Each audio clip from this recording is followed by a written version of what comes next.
கிறிஸ்துவுக்குள் அன்பான தேவனுடைய பிள்ளைகளை ஆண்டவரும் உலக இரட்சகருமான இயேசு கிறிஸ்து இணையற்ற நாமத்தினாலே உங்கள் யாவரையும் வாழ்த்தி ஆசீர்வதிக்கிறேன். இந்த மார்ச் மாதம் 20ஆம் தேதி மங்கள வார்த்தை நிகழ்ச்சி மூலமாக உங்கள் யாவரையும் உங்கள் வீடுகளிலே சந்திக்கிறது எனக்கு ரொம்ப சந்தோஷம். கர்த்தர் உங்களை ஆசீர்வதிப்பாராக. சரி, இன்றைக்கி ஆண்டவர் என்ன மங்கள வார்த்தை வச்சிருக்கிறாரு எடுத்து வாசிப்போம்.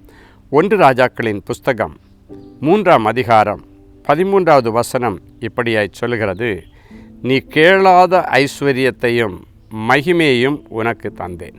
ஆண்டவர் திடீர்னு ஒரு நாள் சாலமோனை சந்திக்க வருகிறார். உனக்கு என்னப்பா வேணும் கேளு, நான் தர்றேன்னு சொல்கிறார். ஏன் ஆண்டவர் அவனை சந்திக்க வந்தார் தெரியுமா?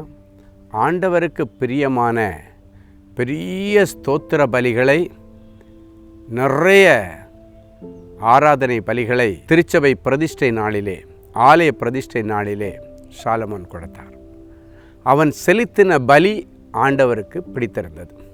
எனவே அவர் துதிகளின் மத்தியில் இறங்கி வருகிறவர், துதித்தலே எனக்கு இன்பமும் ஏற்றதுமாக இருக்கிறது என்று கண்டவர். அவன் செலுத்தின அந்த பலிகளை கண்டு பிரமிப்படைந்து, எனக்கு இவ்வளோ பெரிய பலி செலுத்தின இவனுக்கு, என் நாமம் விளங்கத்தக்கதாக இவ்வளோ பெரிய மகா பெரிய ஆலயத்தை கட்டின இவனுக்கு ஏதாவது நான் ப்ரெசன்ட் பண்ணோம் அப்படின்னு நினச்சிட்டு அன்னைக்கு ராத்திரி இவனை சந்திக்க வருகிறார். சாலமோனே உனக்கு என்ன வேணும் கேள் என்று கேட்கிறார். அப்போ அவன் ஆண்டவரே, எனக்கு இவ்வளவு திரளான ஜனங்களை நியாயம் விசாரிப்பதற்கு தேவையான ஞானத்தை எனக்கு தாங்க ஆண்டவரே, ஞானமும் உணர்வும் உள்ள இருதயத்தை எனக்கு தாங்க போதுன்னு சொல்லி கேட்டான். ஆனால் ஆண்டவர் சொன்னார், நீ கேட்ட ஞானமும் உணர்வும் உள்ள இருதயத்தை உனக்கு தருகிறது மாத்திரமல்ல, நீ கேளாத ஐஸ்வர்யத்தையும் நீ கேளாத மகிமையும் உனக்கு தந்தேன் என்று சொல்கிறார். முதல்ல அவன் கேட்டது தனக்காக அல்ல, தன் குடிமக்களுக்காக, ஜனங்களுக்காக, அடுத்தவங்களுக்காக கேட்டான். அவங்களுக்கு நான் தப்பாக ஏதாவது தீர்ப்பு சொல்லிடக்கூடாது, நன்மை தீமை இன்னதென்ற வகையறுக்கத்தக்கதான ஞானமும் உணர்வும் உள்ள இருதயத்தை எனக்கு தாங்க, நான் அவங்கள நியாயம் விசாரிக்கும்போது சரியாக தீர்ப்பு கொடுக்கணும். அப்போ மற்றவங்களுடைய ஆசீர்வாதத்திற்கு அவன் ஒன்று கேட்டபடினால ஆண்டவர் சொன்னார், அதையும் உனக்கு தருவேன், நீ கேளாத ஐஸ்வர்யத்தையும் கேளாத பெயரையும் புகழையும் நான் உனக்கு தருவேன்னு சொன்னார். இது எதுக்கு ஆண்டவர் சொல்லியிருக்காருன்னா, இன்றைக்கி எனக்கு வேணும், அது வேணும், இது வேணும்னு நீங்கள் எதுவுமே கேட்காதீங்க. ஆண்டவராக பார்த்து வாங்கிட்டு உனக்கு என்ன வேணும்னு கேட்டாலாம், அடுத்தவங்களுக்கு ஆசீர்வாதமாக ஏதோ ஒன்று கேளுங்க. அப்பொழுது கர்த்தர் அடுத்தவங்களுக்கு ஆசீர்வாதமாக நீ கேட்டதையும் தருவார். நீ கேளாத ஐஸ்வர்யத்தையும் பெயரையும் புகழையும் மகிமையும் கர்த்தர் உனக்கு தருவார். அன்னைக்கு சொன்னார், நிறைவேற்றினார், அப்படியே செய்தார். அதே போல் இன்னைக்கு உனக்கும் ஆண்டவர் செய்வார். அப்போ நம்ம என்ன பண்ணணும்?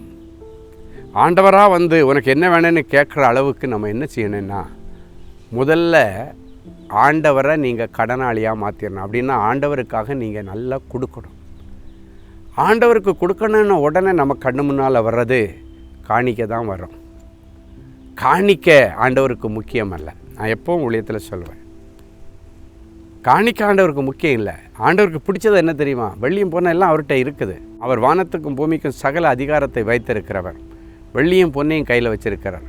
அவருக்கு காணிக்க முக்கியம் இல்லை. ஆனால் உன்னுடைய உதடுகளின் பலியாகிய ஸ்தோத்திர பலிகள் அவருக்கு காணிக்கையாக செலுத்தப்படணும்.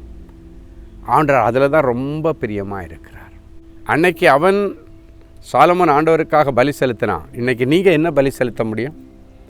ஆண்டவருக்கு உதடுகளின் கனியாகிய ஸ்தோத்திர பலி, நன்றி பலி, ஆராதனை பலிகளை நீங்கள் அவருக்கு செலுத்தும்போது ஆண்டவர் உங்களுக்கு கடனாளியாய் மாறிவிடுகிறார். யாருக்கும் கடனாளி இருக்க மாட்டேன்னு சொன்னவர் உடனடியாக உன்னை சந்தித்து உனக்கு ஏதாவது ஒன்று செய்தே ஆகணுன்ற நிர்பந்தத்திற்கு என் ஆண்டவர் தள்ளப்படுவார். அதுதான் உண்மை. வசனத்தின்படியா நேரம் வந்துடுவார். உனக்கு என்ன வேணும் சொல்லி, என்னை ரொம்ப ஆராதிச்ச, என்னை ரொம்ப துதிச்ச.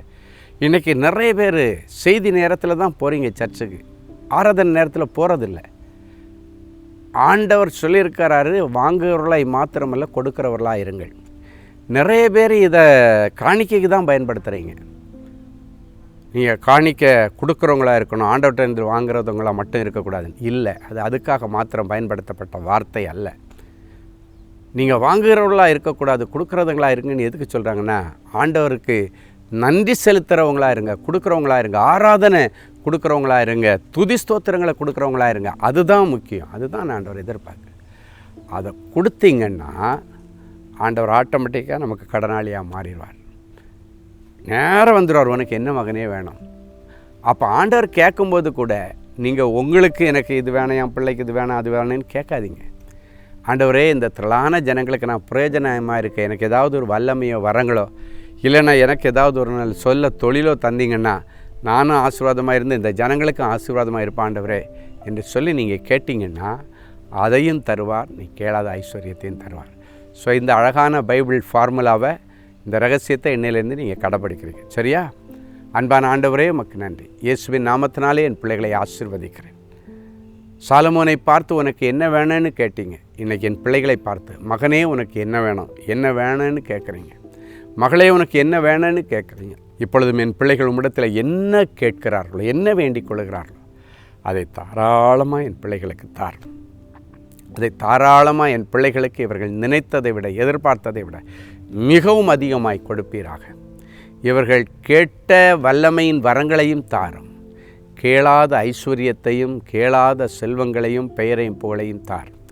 ஒருவேளை நான் தரித்திரனாக இருக்கிறேன்னு சொல்லி என் பிள்ளைங்க சொல்லிகிட்டு இருந்தா அவர்களை ஐஸ்வர்ய சம்மனராக இருக்கிற நீர் ஐஸ்வர்யவான்களாக ஐஸ்வர்யவாட்டிகளாய் மாற்றும். செல்வ சீமான்களாகவும் சீமாட்டிகளாகவும் மாற்றும். ஆண்டவரே, என் பிள்ளைகள் 4 ஊழியங்களை தாங்குவார்கள், 4 ஏழைகளுக்கு உதவி செய்வார்கள், 4 விதவைகள் பிழைப்பார்கள், 4 கஷ்டப்படுறவர்கள் ஆகாரம் பெற்றுக்கொள்வார்கள். என் பிள்ளைகளை நம்பி நீங்கள் ஆசீர்வதிங்க. இவர்களை பெரிய ஜாதியாக்கும். இயேசுவின் மூலம் பிதா.